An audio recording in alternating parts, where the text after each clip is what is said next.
see Michael Parsons getting some rehab work. How is that progressing? Yeah, he got some work done on his back yesterday. I think it's going good. He was doing some of the stuff in the mock last night, so it's always good to see him moving around. But I think it's going well. Is he getting closer to possibly practicing with you guys? Again, still one of those things day to day. You just kind of keep an eye on it. And, again, he's doing all the things that we need him to do. Clarence Hill, DLLS Cowboys. What's your philosophy on starters in the preseason? Do you have one, and how do you plan to implement what you plan to do with your starters this week? Yeah, I think I do have a philosophy, number one, and it's a philosophy kind of that I've generated over the years. I obviously reserve the right to change my mind if I want to, based on how we're doing out here in practice against ourselves and things like that. But I'll be general in what I say. But there's a handful of guys that won't play. But there's really, when you look at it, you have a target set of numbers that you want to get throughout the preseason. So maybe the number's 40 for a player. So maybe that's 10 to 15 plays tomorrow, another 25 or whatever against, Baltimore, and then you decide the third game. Our players are aware of kind of where they are going in this game. I'm not going to get into all the specifics. It would take me forever. It would be the only question I answer. But the philosophy is, again, there's certain guys that we feel like, hey, you know what, we don't need to see them play in this first game, but that could certainly change going into the next game. Dak hasn't played the preseason since 2019, I believe, and I don't know. Certainly he hasn't missed the last 9 games last year.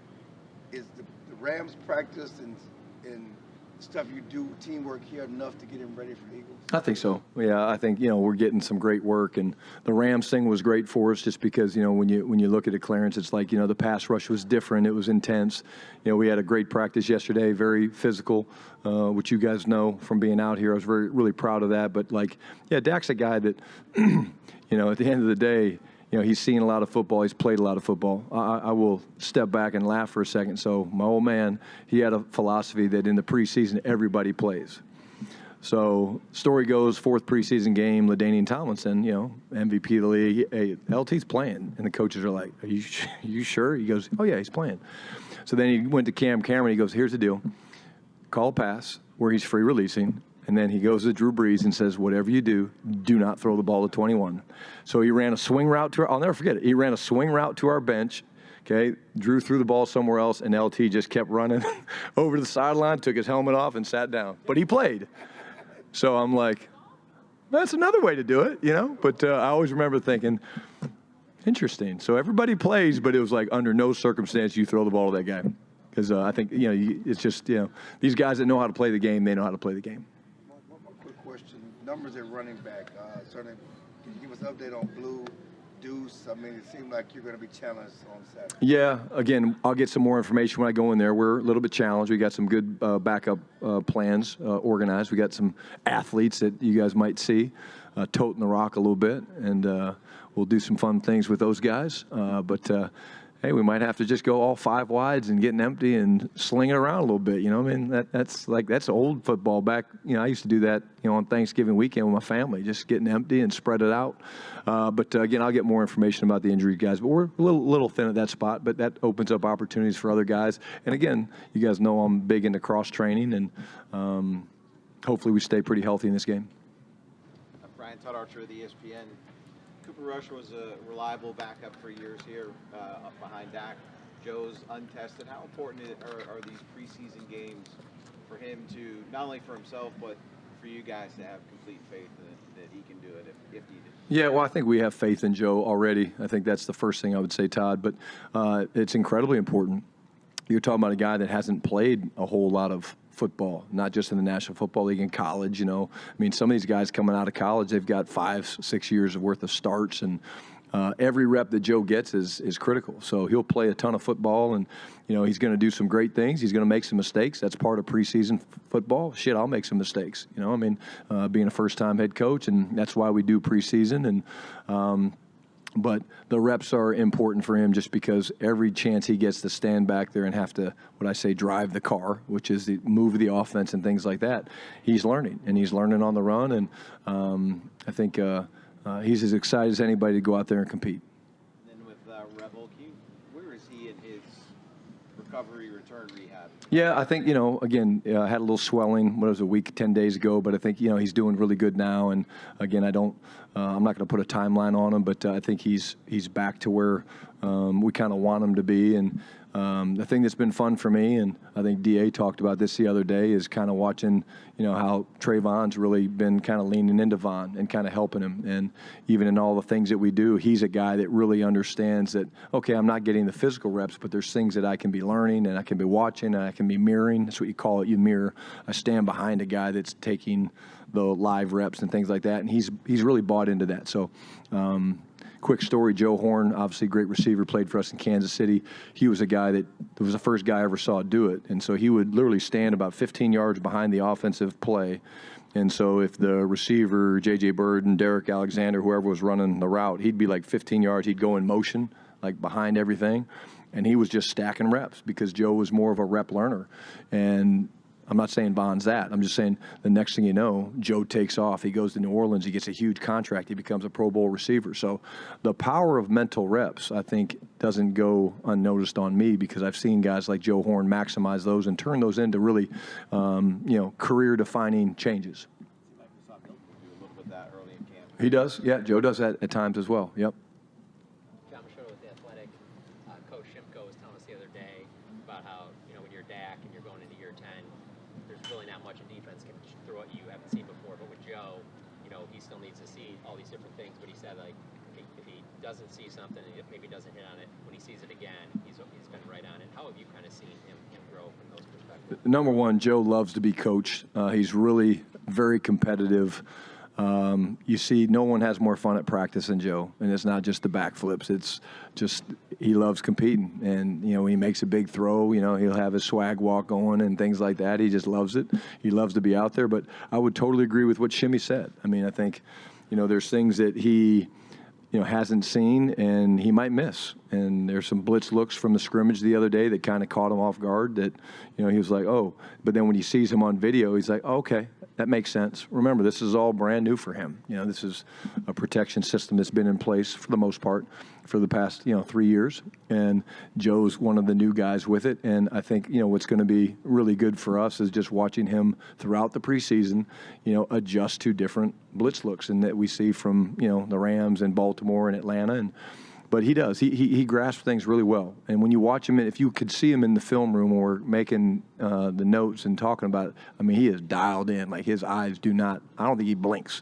He literally stares like – because he's taking it all in. And he competes in the classroom just like he does on the field. And Dak said that you mentioned maybe Brett Favre threw the ball like that. Can you think of any other quarterbacks that you've seen that have thrown a ball that remind you of anything of Joe Milton? I really can't, that I've been around. Because if you're not out there, like, I've seen guys, of course, throw it, on TV. But if you're not out there, like, when I was in New York, Brett Favre, he was, 40? And his elbow was bothering him a little bit. So we wanted to go inside, and because his arm was bothering him. So he went to Coach Mangini and said, hey, Eric, do you mind if we go inside? And Eric's like, yeah, we'll go inside, but I want you to let it rip today. And he kind of looked at him. He's like, oh, you want me to let it rip today? He's like, yeah, I want you to let it rip today. And to this day is maybe one of the greatest practices. I have the tape somewhere, Betacam, so I don't even know if I can play it anymore. But, like, literally it was the most impressive practice I've ever seen because it was he was challenged by Eric in a good way. But, yeah, the arm strength at 40, 41, whatever he was incredible. Joe might have him on distance, if I'm being honest with you. Joe might be able to throw it farther, but the RPMs are very close. Star Telegram, who are a couple of guys or position groups that you're looking forward to seeing in a live game environment? I think the young linebackers get me excited. I want to kind of see those guys play a little bit, and when I say young guys, it's not just rookies. It's first, second, third-year players. The backs were beat up, but I still want to see these guys, go, and whoever it is, it is. The tight ends. They get me excited. Those are the first couple ones that popped into my mind. But there's really guys at every spot. And, again, we talked to the team this morning about, number one, how amazing it is looking back.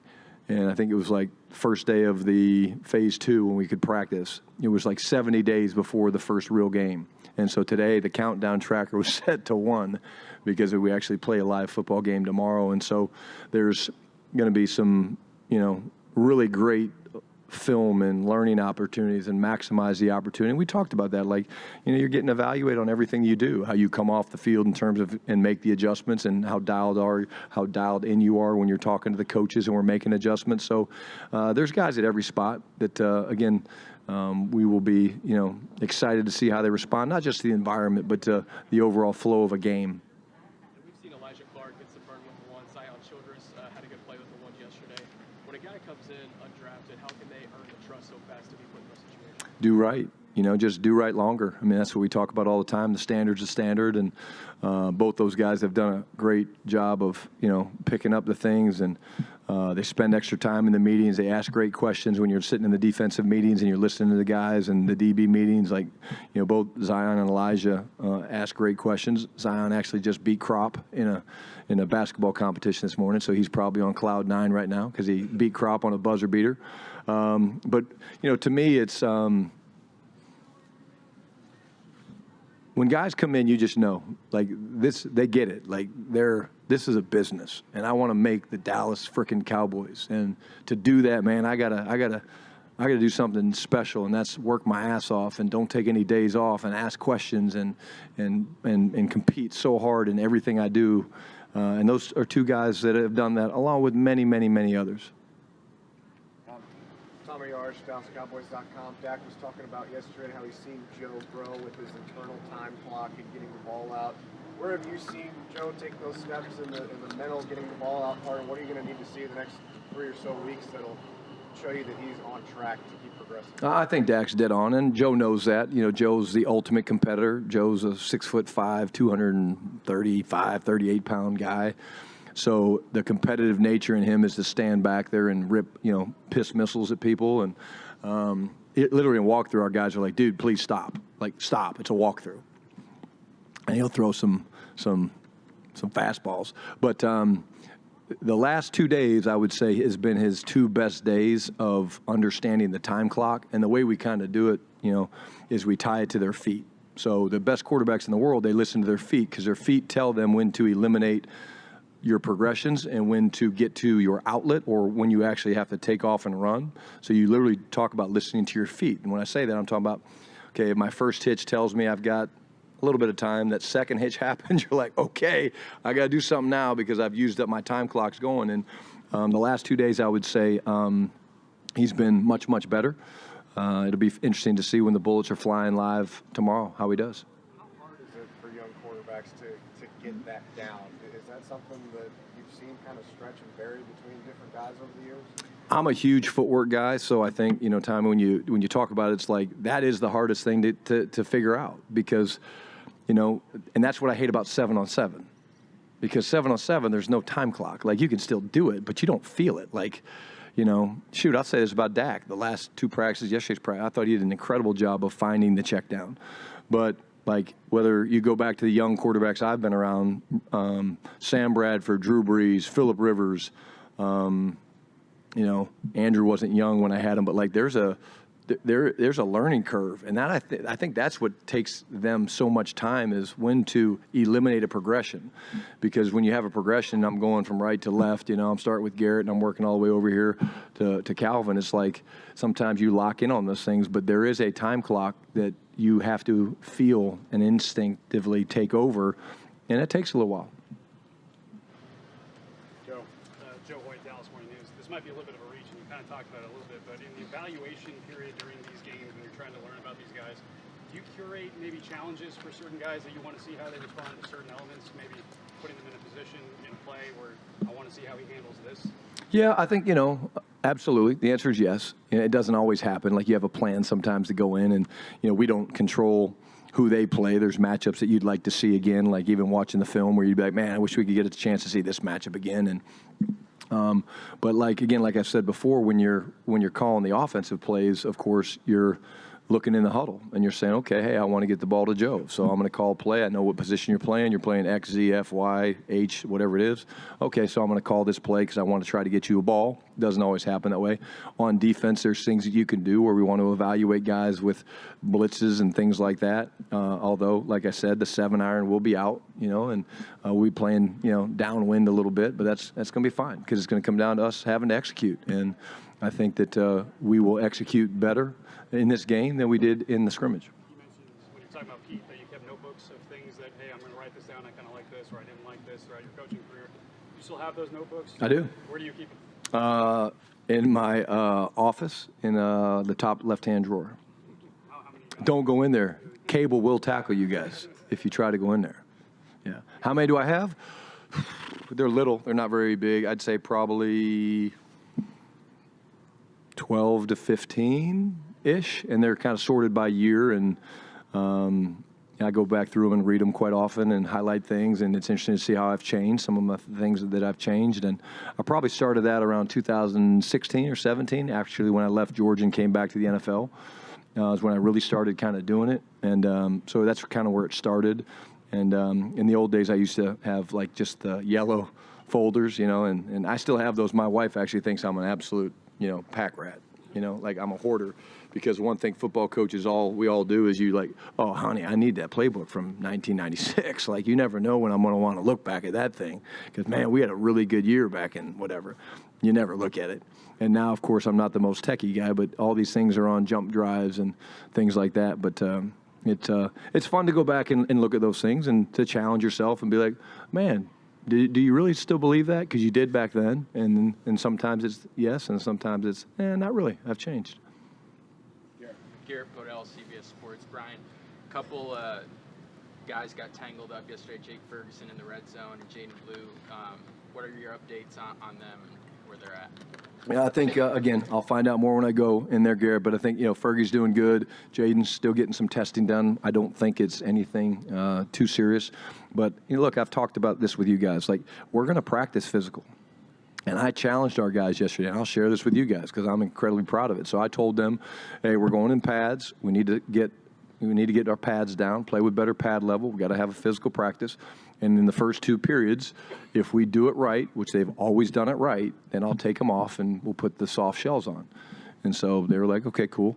So we started the practice. They answered the bell like they should because they understand the standard is the standard, and that's the way we have to play. And so after the second period, I kind of called them up, said, yep, go take the pads off, put the shells on. That's something you'll do during the season as the season drags on into week 9 and 8 and things like that.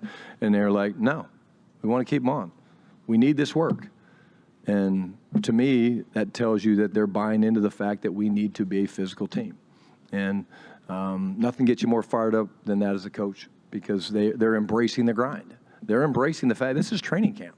And we're gonna play a game tomorrow, and then they get Sunday off, and Monday we'll do a little mock, and then boom, Tuesday we're going back to pads. We're not backing off on the fact we're going to be a physical team.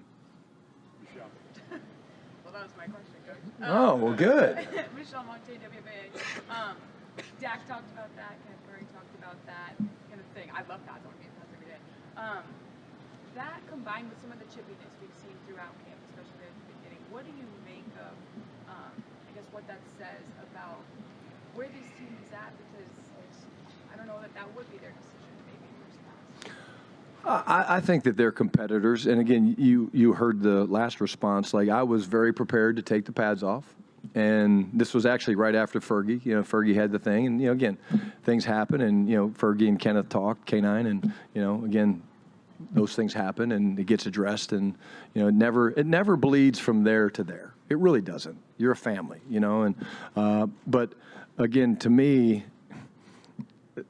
when you start with your football mantra and you talk about all about the ball, things like that, and then you talk about owning the line of scrimmage. Well, there's one way to own the line of scrimmage, and that's to play physical and to get your pads down and to get your eyes underneath the chin. And I think these guys have bought into that, and they could have easily said, yeah, let's take them off, Coach. You told us if we put it out there, you'd take them off, and I was going to, and they were like, no, we're good to go. And means they're They're excited about what we're trying to do, and they realize that there's work to be done. Did you talk to K9 about that hit? Was it clean? Was it? I mean, how do you?